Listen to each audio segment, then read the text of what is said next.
আসসালামু আলাইকুম প্রিয় দর্শক, সবাই কেমন আছেন?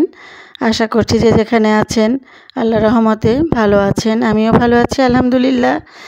চলে আসছি আমি জেসমিন ক্যাপ অ্যান্ড ব্লগস থেকে আপনাদের জন্য নতুন ব্লগ ভিডিও নিয়ে ছোট্ট একটি ভিডিও নিয়ে আসছি। আশা করব ভালো লাগবে, ভালো লাগলে লাইক কমেন্ট শেয়ার করবেন।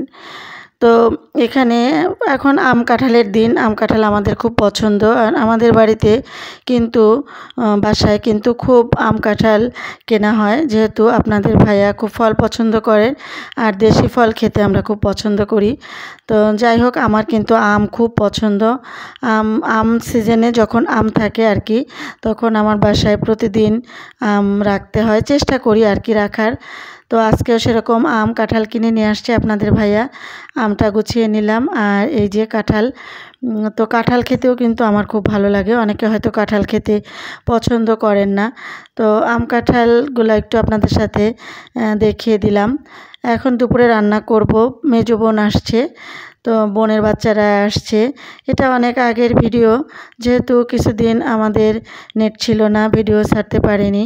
তো আগের ভিডিও করা ছিল, সেটা এখন ছাড়ছি। তো বোন আসছিল, বোন এসে চলেও গেছে। তো বোন যখন আসছিল তখন এই ভিডিওটা করে রেখেছিলাম। ও যা যা খেতে পছন্দ করে ওকে আমি তাই তাই খাইয়েছি। আমি যা যা খেতে পছন্দ করি ও আমাকে তাই তাই তৈরি করে খেয়েছে। তো এখানে ছোট মাছ পছন্দ করে, আমি ছোট মাছ রান্না করে নিচ্ছি। আর সব সময় কিন্তু ছোট মাছটা আমি হাতে মেখেই রান্না করি। আমার কাছে খুবই ভালো লাগে। আমি তেমন কোনো মশলা দিই না। হলুদ, লবণ, কাঁচা মরিচ, পেঁয়াজ, তেল এগুলো একটু বেশি বেশি করে দিয়ে তারপরে হাতে মেখে রান্না করি। আমি অন্য কোনো মশলা দিই না, তাতে আমার কাছে খুব ভালো লাগে। আর এগুলা চেলা মাছ, দেখেন কত বড় বড় চেলা মাছ নিয়ে আসছে আপনাদের ভাইয়া। মাছগুলো যে এত টেস্টি ছিল, মানে চিন্তা করার মতো না। একদম নদীর মাছ, সরাসরি নদী থেকে তুলে নিয়ে এসে বাজারে নিয়ে আসছে। সেই মাছটা অনেক টাটকা ছিল, আর খেতেও কিন্তু অনেক মজা ছিল। তো আমি এই মাছটাকে হাতে মাখিয়ে একদম মাখা মাখা করে রান্না করব। ভিডিও ভালো লাগলে আমার পাশে থাকবেন। আপনি যদি আমার চ্যানেলে নতুন হয়ে থাকেন, আমার চ্যানেলটি সাবস্ক্রাইব করে আমার পাশে থাকবেন। পাশে থাকা বেল বাটনটি অন করে দিবেন, তাতে করে আমি যখনই নতুন কোনো ব্লগ ভিডিও দিব আপনি সবার আগে নোটিফিকেশনে পেয়ে দেখে নিতে পারবেন। নতুন বন্ধুদের বলছি, যারা ফেসবুক পেজ থেকে আমার ভিডিওটি দেখছেন, অনুরোধ থাকলো আমার পেজটি ফলো করে দেওয়ার জন্য। আমি সবার সাথে আছি, ইনশাল্লাহ থাকবো। তো আমি কিন্তু এই ছোট মাছটা বেগুন আর আলু দিয়েই রান্না করছি। অত্যন্ত স্বাদ হয় কিন্তু। বেগুন এরকম পাতলা পাতলা করে কেটে আর আলু পাতলা পাতলা করে কেটে যদি এভাবে কোনো প্রকার মশলা না দিয়ে সামান্য সামান্য হলুদ, লবণ, কাঁচা মরিচ, পেঁয়াজ, তেল দিয়ে রান্না করেন, দেখেন মানে এত টেস্টি লোভনীয় হয়েছে রান্নাটা। তো করে দেখবেন আপনারা কিন্তু এই রেসিপিটা। আমি কথা দিচ্ছি অনেক টেস্ট হয়, তবে কিন্তু একদম শুকিয়ে ফেলতে হবে, পানি রাখা যাবে না। আমার বোনের কিন্তু এই মাছটা খুব পছন্দ, যার কারণে আমি এটা রান্না করলাম। থাকেন আমার সাথে, আশা করব ভালো লাগবে। তো অনেক দিন ধরে মনে হচ্ছে একটু কাঁঠালের বিচি ভর্তা খাবো। তো একা একা এত আয়োজন করে খাওয়ার কিন্তু সুযোগ হয় না। বোনেরা আসলে তখন কিন্তু কিছু না কিছু ওরা আমাকে তৈরি করে খাওয়ায়। তো এখানে কাঁঠালের বিচি ছিলে রেখেছি, পরিষ্কার করে নিব। আর এটা মাংস, কোরবানির মাংস ছিল, সেটা আমার বোনকে খাওয়াবো, আমি ভিজিয়ে রেখেছি। আর এখানে শাক, কলমি শাক কুচি করে রেখেছি, শাকটাও ভাজি করব। তো এই কাঁঠালের বিচিগুলা কিন্তু ভর্তা করব।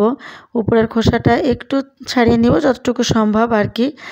তারপরে হঠাৎ করে দেখছি রান্না করতে করতে মেঘ ডাকছে, বৃষ্টি চলে আসবে, অন্ধকার হয়ে গেছে। দৌড়ে দুই বোন ছাদে চলে গিয়েছি। বুঝতেই পারছেন, বোনরা কাছে থাকলে, ছোট বোনও ছিল, কত আনন্দ হয়। দৌড়ে দুই বোন উপরে উঠে আপনাদেরকে একটু গাছগুলো দেখাবো বলে আমি এখানে ক্যামেরাটা সেট করলাম। এর মধ্যেই বৃষ্টি চলে আসছে। কিছু সময় পরে আমার ক্যামেরা ভিজে যাচ্ছিল, আমি পুরোটা দেখাতে পারিনি। আমি আরেকদিন আপনাদেরকে সব কিছু দেখাবো। অবশ্য ছাদের গাছগুলো এখন ভালো নেই, যত্ন করাও হয় না, যত্ন করতে হবে। তো আমার বোন কিন্তু কাপড়গুলো তুলে নিয়েছে, আমি যে ফাঁকে ক্যামেরা করেছি, নিয়ে আমরা নিচে চলে আসছি। এখন ও ভর্তা করছে। এখানে আমি কাঁঠালের বিচিগুলা সিদ্ধ করে নিয়েছি আর শুকনা মরিচ পেঁয়াজ রসুন তেলে ভালো করে ভেজে দিয়েছি। ওটা আগে পাটায় বেটে নিয়েছে, তারপরে হাতে মাখিয়েছে। আর এটা তো সেই মজার শুটকি ভর্তা। শুটকি ভর্তাটা না জানেন, আমার না খাওয়া হয় না। আমি কিন্তু অনেক শুটকি মাছ কিনি, কক্সবাজার গেলেই অনেক অনেক মাছ কিনে নিয়ে এসে ডিপ ফ্রিজে রাখি, সবাইকে দেই। আমার সবাইকে দিতে ভালো লাগে, আমি যেহেতু পছন্দ করি, যারা যারা পছন্দ করে সবাইকেই দিয়ে থাকি। তো আমার না ভর্তা করে খাওয়া হয় না। যদি কেউ একটু ভর্তা করে দেয় তাহলে খাওয়া হয়। তো বোনরা আসলে আমাকে ভর্তা করে করে বেশি করে করে বক্সে রেখে দেয়, আমি খাই আর ওদের কথা মনে করি। আর এই যে সেই কোরবানির মাংসটা এখানে রান্না করেছি, মানে কষানো হচ্ছে আর কি।